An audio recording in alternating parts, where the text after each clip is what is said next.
¿Qué tal? Buen día. Muchas gracias, Javier. Muchas gracias a usted por invitarme. Un gusto estar acá. Bueno, Acá que es allá, que es San Miguel, pero un gusto. Eh, ciertamente, estás allí, estás ahí en San Miguel actualmente. San Miguel. Sí, actualmente vivo, trabajo aquí como superior de los jesuitas de acá de la zona de San Miguel, trabajando tenemos varios colegios, parroquias, en los barrios populares. Trabajo con adicciones también y con la recuperación de adictos. Así que sí, divirtiéndonos acá con, con urbanos bonaerenses, que da Claro, mucho claro, claro. trabajo. ¿Te ha tocado, padre Rafael, hacer un itinerario similar al de Jorge Bergoglio, en el sentido que después de que fue provincial de los jesuitas, quedó allí trabajando fundamentalmente allí en los barrios pobres, ¿no? Tal cual, sí. Llegará hasta ahí el itinerario, nomás, el seguimiento en el itinerario, después ya no. A Pero lo mejor te no, mandan para el acá después. episcopado y todo lo otro, no, eso yo creo que ya no. Pero sí, sí. De hecho, yo antes de ser provincial fui párroco de la parroquia Patriarca San José, Es que cierto. fue la parroquia que funda Bergoglio. Mirá Después vos. de ser provincial, él queda como rector de colegio máximo, como superior de la comunidad de los jesuitas, como soy yo ahora. Y ahí se empieza una parroquia para que los estudiantes jesuitas trabajáramos en los barrios, y él fue el primer párroco. Así que me tocó antes ser párroco como él, Claro. ahora ser superior como él. Pero sí, llega hasta ahí la semejanza, nada más. Bueno, viste que él decía que el Espíritu Santo siempre sorprende. Para Exacto. seguir, y antes de meternos bien en la charla, pero va a servir esto, ¿no? Ayer, cuando veíamos el listado, la planilla de los cardenales que están ingresando dentro de poquito al cónclave, y esto un poco para distendernos bueno, compartirlo acá con cierta gracia. Veíamos que al padre Ángel Rossi, el arzobispo de Córdoba, jesuita también, le tocó el número 88. Algún amigo que suele jugar a la quiniela, por ahí un numerito me decía el Papa, ¿no? Entonces lo compartí Tal con cual. algunos hermanos tuyos jesuitas y uno me dijo, me dice, ni el Espíritu Santo se animaría tanto, dice de nuevo, un argentino y un jesuita. Pero bueno, Total, total. ahí estamos. ¿Cómo es tu mirada acerca de estos desafíos que le van a esperar al próximo pontífice? ¿Y cómo te gustaría puntualmente a vos que responda, ¿no? ¿Quién va a ser allí el obispo de Roma y el primus entre pares? Está bueno, está bueno. Ustedes ahí señalaron ahí en el recorrido que hicieron recién algunos de los caminos que abrió Francisco, ¿no? Y yo coincido. Digo, el gran desafío es seguir por la senda de hacernos seguir a Jesús, Ujú. ¿no? Como iglesia, porque creo que el gran mérito de Francisco fue volver otra vez a poner las prioridades del Evangelio en primer lugar en la iglesia, y que el seguimiento de Jesús, la praxis de Jesús, las opciones de Jesús fueran las opciones de la iglesia, y poner como en un segundo plano otro tipo de cosas que la iglesia ha ido adhiriendo como si fueran principales y eran absolutamente secundarias, ¿no? La cosa del depósito de la fe, de la puridad doctrinal, de que la iglesia se sentía como una especie de agencia de moralidad internacional diciéndole a todo el mundo lo que tenía que hacer. Eh, Creo que el gran desafío es seguir en esa senda, que es en el fondo la senda del Vaticano II, que dijo, bueno, hay que volver a los orígenes de la iglesia, y los orígenes, Francisco lo pone como muy sencillo, ¿no? Bueno, seguir a Jesús, amar a Jesús y amar al prójimo, no, no hay mucho más, ¿no?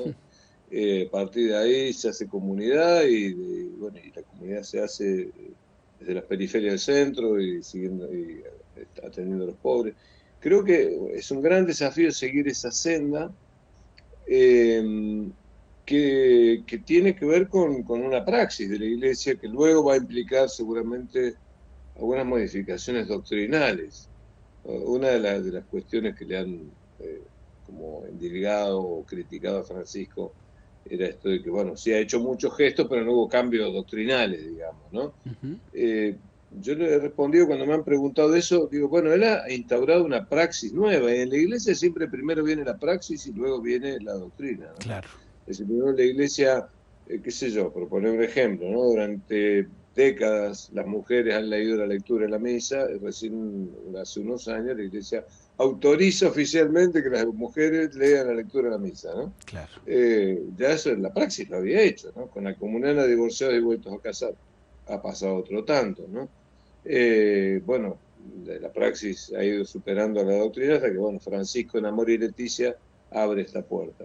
Yo creo que es un gran desafío seguir por esa senda, obviamente no ser otro Francisco, pero sí seguir en ese espíritu de Francisco, y eso va a implicar en el próximo Papa una gran capacidad de escucha, que sea un hombre de Dios verdaderamente, ¿no? Que escuche lo que Dios está haciendo en la Iglesia y que no se deje guiar por mundanidad, digamos, ¿no? Por estas cosas ideológicas de convencer a los diversos bandos dentro de la Iglesia, ¿no? En estos días los grupos más conservadores dentro de la Iglesia hablaban de la unidad de la Iglesia, ¿no? Como diciendo, por culpa de Francisco la unidad está en peligro. No, Francisco ha ido llevando la Iglesia a las periferias y mucha gente se resiste. Claro. Entonces, que sea un papa que venga por la unidad no es un objetivo en la Iglesia, es una consecuencia de la misión de la Iglesia.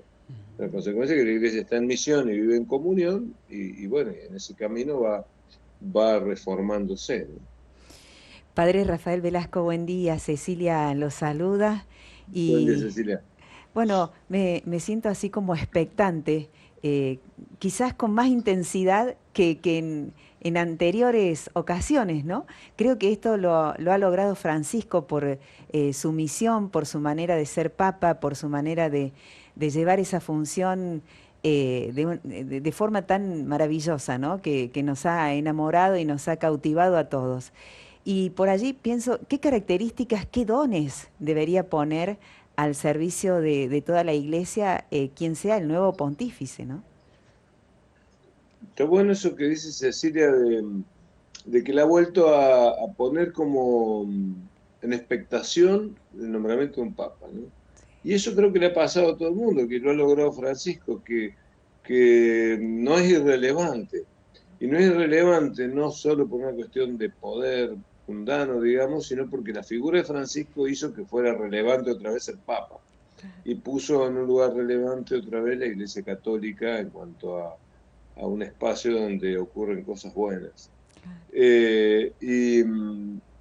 Y por eso creo que una característica importante del próximo Papa es que sepa escuchar, y que de verdad tenga coraje para seguir esta senda de una iglesia pobre para los pobres, una iglesia que es un hospital de campaña, humilde, que sirve, que sale, es decir, que siga en esta dinámica de salir, o sea, evangélica, ¿no? La dinámica evangélica. Creo que la característica más grande es que sea un hombre del Evangelio, el próximo Papa, ¿no?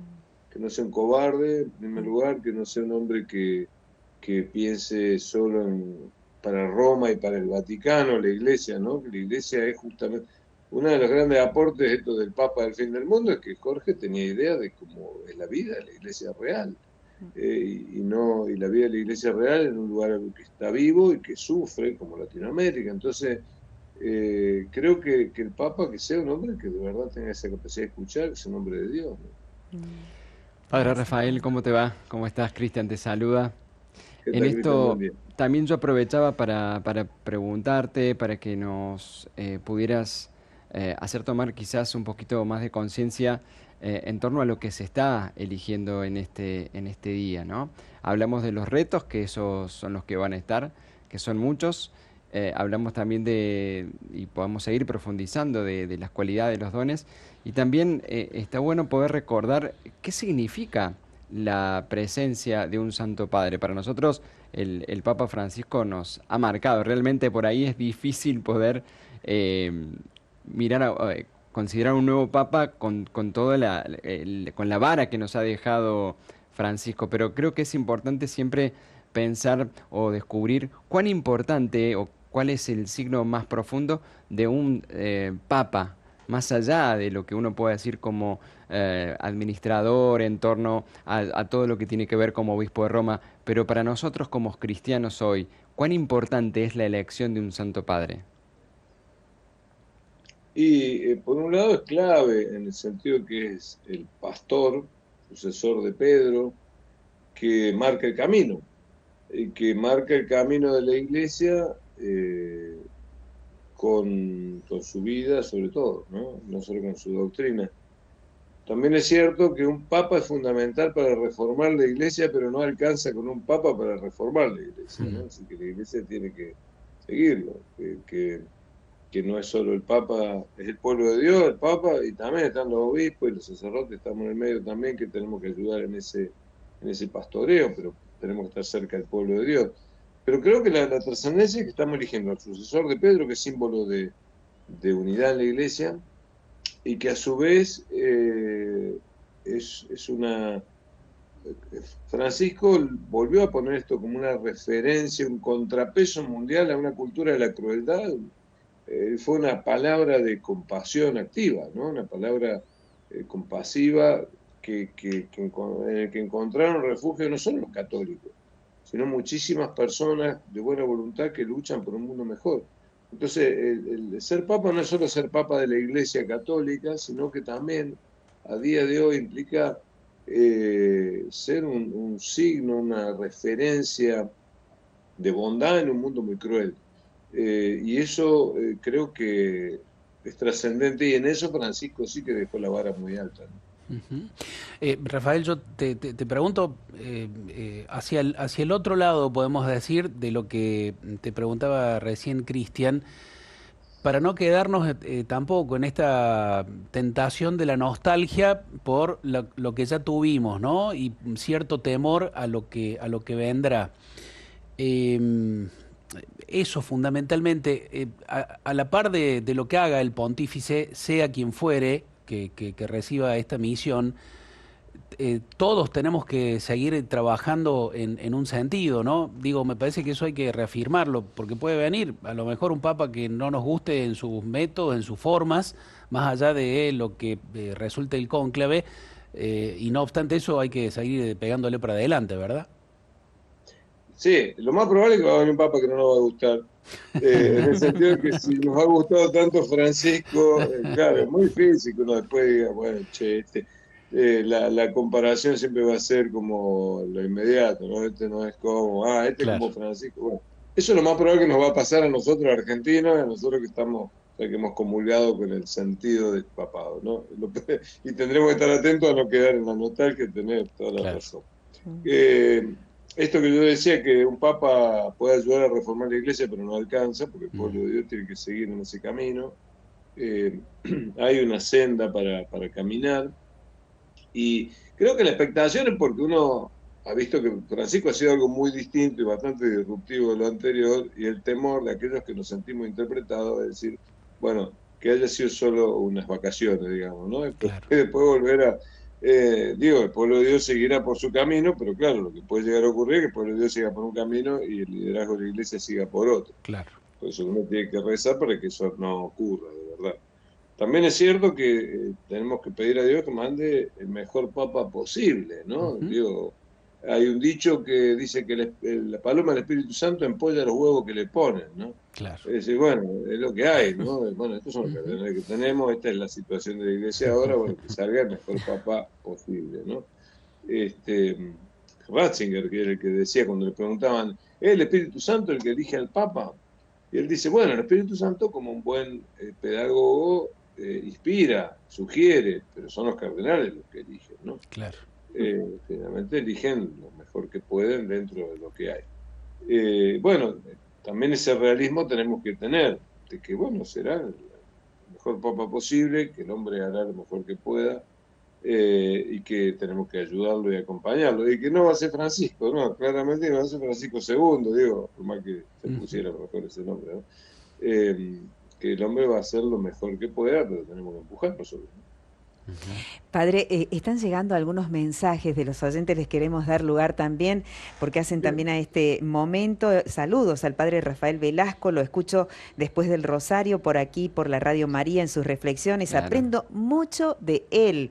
Bendiciones, Vivi de Dean Funes deja el mensaje. Por aquí a través del YouTube nos vas acercando, Padre Rafael, los mensajes, y también te invitamos a que vos, Padre, nos puedas, bueno, también compartir qué te resuena de lo que la gente va diciendo. Dice Mirta, por una iglesia lejos del poder y la política de los hombres, sino de Dios. Una iglesia que sea esperanza de los desahuciados y sin esperanza, buenos sacerdotes para la iglesia de Jesús, nos dice Mirta. Bien. Está bueno, gracias Mirta. Y eso esperamos, ¿no? Un papa que sea en todo caso político en el buen sentido del término, ¿no? Que le preocupe lo de todos, y no solo lo de los católicos. Juan Bautista Metz, que es un teólogo jesuita del siglo XX, decía que toda teología es política. Es decir, que todo diálogo acerca de Dios, o todo discurso acerca de Dios, es un discurso acerca del prójimo, ¿no? Claro. Que cuál es el lugar de los que creemos en Dios respecto de los demás. Y eso es política, no partidaria, claro, pero en el fondo implica ponerse del lado de los humildes, del lado de los pobres, del lado de los desahuciados. ¿De qué lado está Jesús? Y eso implica también que hay gente que se va a poner del otro lado, ¿no? Y eso va a ocurrir, digo, lo vimos con Francisco, pero uno toma una posición y finalmente hay gente que se pone del otro lado diciendo lo que le pasó a Jesús, ¿no? Empezó a decir cosas que todos estamos de acuerdo, pero aparecieron los escribas y los fariseos y se pusieron en la vereda enfrente, ¿no? Padre, dos cositas de mi parte. El valor de la libertad que generó también, que se generó durante el pontificado de Francisco, y pienso en un montón de teólogos que antes habían tenido inconvenientes y que pudieron hablar con libertad y los frutos de esa libertad. ¿Cuál es tu sentir sobre esto?